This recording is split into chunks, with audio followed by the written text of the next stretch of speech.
emangalisayo. Ngifisa sikhulume ngento yokufuna ubuso kaNkulunkulu okuyiwona umgogodla kanye nomongo womkhuleko wethu.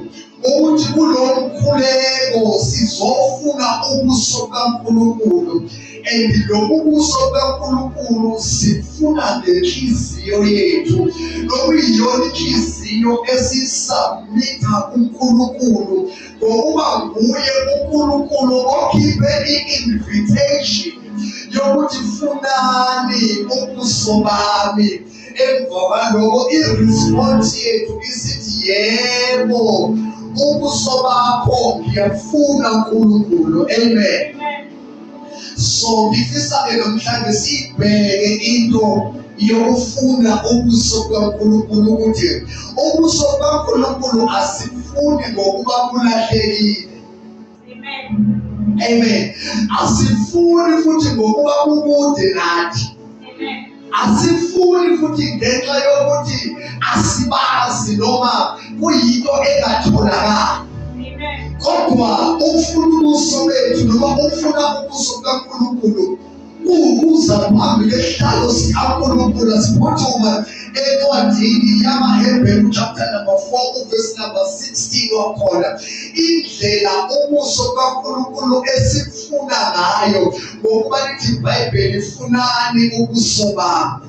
Kusho inkosi. Amen. Kusho uNkulunkulu. So inhliziyo yethu ithi yebo, ubuso bakho siyafuna Nkulunkulu. Lena i-invitation kaNkulunkulu esibizela kuye ukuthi manje asike size sizoxoxa indaba phakathi kwethu noNkulunkulu. Lena i-invitation isibeko sokuza uNkulunkulu, sokuza ebusweni kaNkulunkulu, sizothubulula inhliziyo ngokubiyona inhliziyo esiza ngayo kuNkulunkulu, ukuthi umuntu wethu wangaphakathi esiza ngaye kuNkulunkulu. Sithobisile umuntu wangaphandle elithi iBhayibheli umpostoli Paul mangabeshumayela uthi umuntu wangaphandle ngiyamthobisa ukuze ngingathi sengishumayele kangaka bese ngibe ngolahlwayo.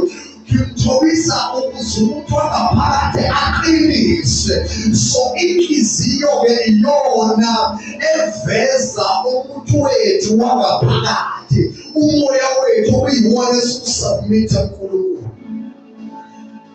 Verse number 16. AmaHebheru chapter 4 Yes. verse 16. Sinompristi omkhulu ongasisiza. Verse 16 usho kanje: ngakho-ke masisondele ngesibindi esihlalweni somusa ukube samukelise isihawu, sifumane umusa wokusiza ngesikhathi esifaneleyo. Asitha nje ngezigaba ngezigaba. Haleluya. Ngakho-ke asize ngesibindi esihlalweni sani.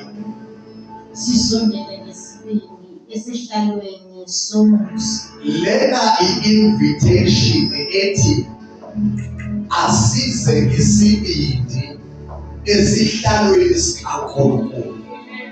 Ngamanye amagama liyakhumbula lapha ukuthi ingelosi kaNkulunkulu yabiza uJohane kuchapter number 4 yathi awuke umphuphukele la kodwa ngase ngibona isihlalo esikhulu esimhlophe kanye naye ohlezi kuso. Ngase ngibona abadala bebandla yasemlandisho uNkulunkulu. Ngase ngibona abadala bebandla bawu-24. Into engiyiqaphelile abayenzayo babuka phansi ngamadolo bayakhothama. Into engiyibonile banayo imiqhele. Imiqhele le bayibeka phansi ebese bethumisa uNkulunkulu. Ngamanye amagama ama-elders anemiqhele, and umqhele usymbolize ubuqhawe obuthile obubonakala ngohlobo lomqhele womuntu ukuthi kade eboluphi uhambo as a result yokunqoba wase waqheliswa nomqhele. Haleluya. So uNkulunkulu mangabe echaza uJohane le ndaba uthi laba abadala ngababona bebuka phansi bekhothama bemdumisa uNkulunkulu ehlelo somusa. La iBhayibheli elisho khona ukuthi masisondele nathi ngesibindi esihlalweni somusa. Yindaba sizosondela ngesibindi ukuthi uNkulunkulu uthe asike sifune ubuso bakhe. Lento yokumfuna uNkulunkulu isho ukuphesuma noma ukulandelela into uze uyithole. Uthi noma sowuyitholile uyibambe. Igama lithi iBhayibheli uJohn 11 verse number 6 wakhona lithi iBhayibheli uNkulunkulu uyabanikeza umvuzo labo abamfunayo. Ngamanye amagama njengalokhu sibizeliwe lesi simemo, sibizeliwe kulesi simemo sokuya emthandazweni, sokuze ehlalweni sikaNkulunkulu ngomthandazo. Elithi iBhayibheli thandazani lingaphezi, thandazani lingayeki. Ukuthandaza nithandaze njalo, ukubekezela kwenu kwaziwe ngabantu kodwa umthandazo wenu waziwe uNkulunkulu. Ngamanye amagama asithandazi kuma-status ku-Facebook, asithandazi kuma-status ku-WhatsApp, asithandazi ku-TikTok kodwa umthandazo wethu uya ezulwini, uya ehlalweni somkhosi, uya ehlalweni sikaNkulunkulu. Yena oshilo ukuthi ufunani ubuso bami. Mina inhliziyo yami ebesithi uNkulunkulu ubuso bakho ngiyafuna. Ngamanye amagama samukela isimemo, ngokuba isimemo mangabe siphumile siyamukelwa, siyaonalisha njengoba siyothandaza kememezele ukuthi uNkulunkulu osibizelile emthandazweni. Asondeleni ngesibindi ehlalweni sikaNkulunkulu. Isibindi sisithatha kuphi? Lithi iBhayibheli kumaHebheru chapter number 10 uJesu Kristu uyena avulile indlela yokuthi siye ehlalweni sikaNkulunkulu. Wadabula isenzo sethempeli wasisusa negazi lakhe. Siyakwazi ukungena endaweni engcwelengcwele. Ingakho lithi iBhayibheli asize ngesibindi ehlalweni sikaNkulunkulu. Kwenze njani? uJesu uyenzile indlela yokusondela kuNkulunkulu. Elithi iBhayibheli kuyena uJesu Kristu senziwe saba abantu abasha, noma kade singalunganga kodwa ngokukholwa iNkosi yethu uJesu Kristu sibe sesamukela ukulunga kukaNkulunkulu.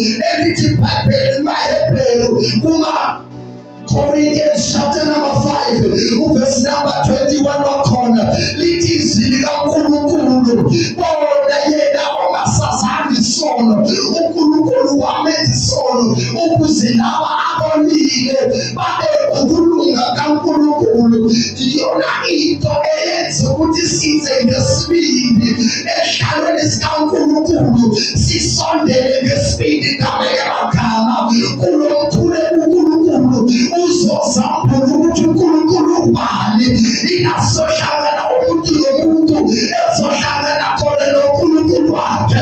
Lithi iBhayibheli kuDaniel chapter number 10 verse number 31 lithi iBhayibheli bonke ababaziyo uNkulunkulu wabo bayokwenza izimangaliso. Ngamanye amagama izimangaliso ziza ngokuthi umuntu emazi uNkulunkulu wakhe. Mina uNkulunkulu uyandibiza uthi funani ubuso bami. uNkulunkulu usibizelile nomthandazo. uNkulunkulu usinikezile invitation. Elithi iBhayibheli noma izono zenu zibovu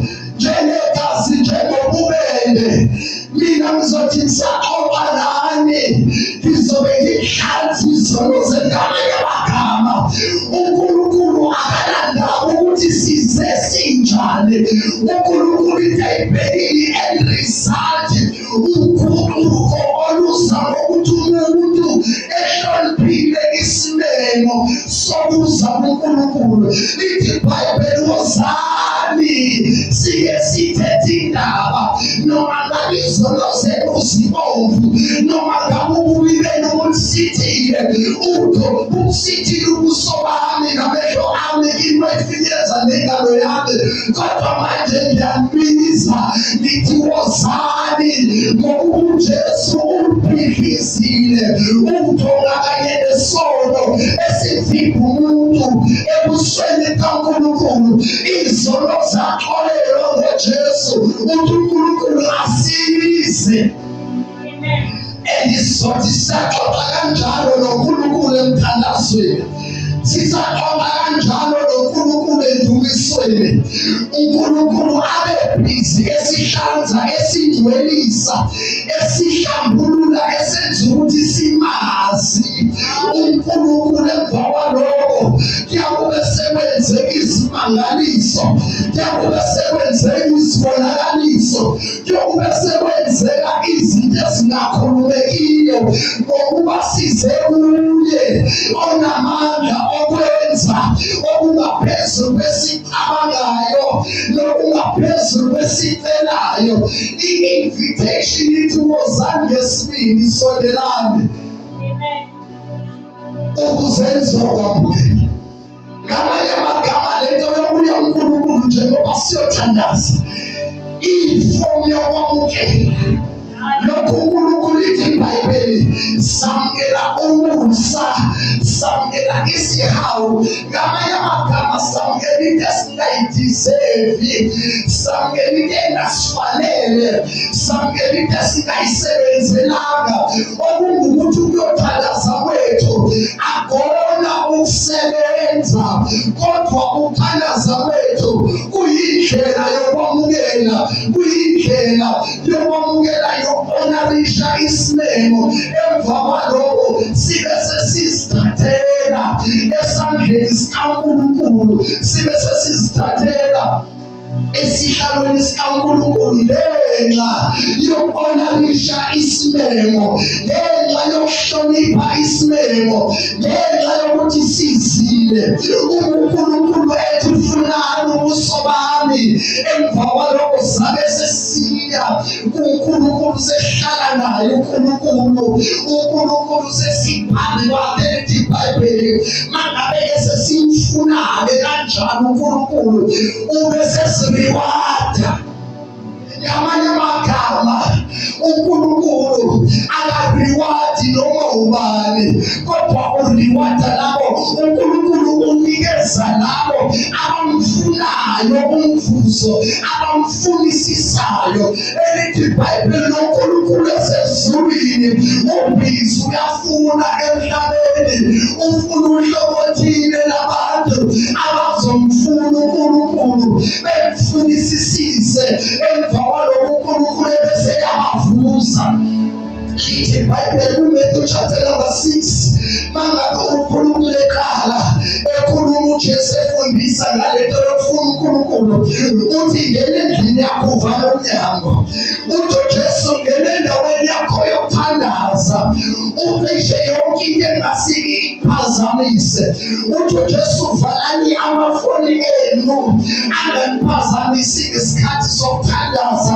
Uthi uJesu ngene endlini yakho uvala umnyango, uvala amakhethenisi, ukuze noma ngabe umakhelwane uyafika mangabe bona kuvaliwe, uzoba nokuthi akukho umuntu kade ukhona ngaphakathi, ubambene noNkulunkulu osekusithekeni.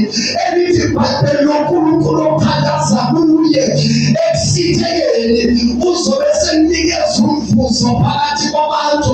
Uthi uJesu mangabe ethandaza nisile ukudla, libaningi abantu abagezayo, ningamemezeli, ningatsheli abantu ngomthandazo wenu, ningamemezeli into eziningi, kodwa thandazani kuyise osekusithekeni.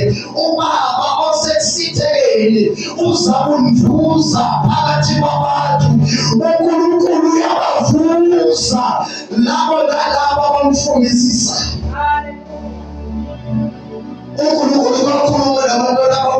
Israel ngoJeremiya lapha yabo chapter number 29 verse number 13.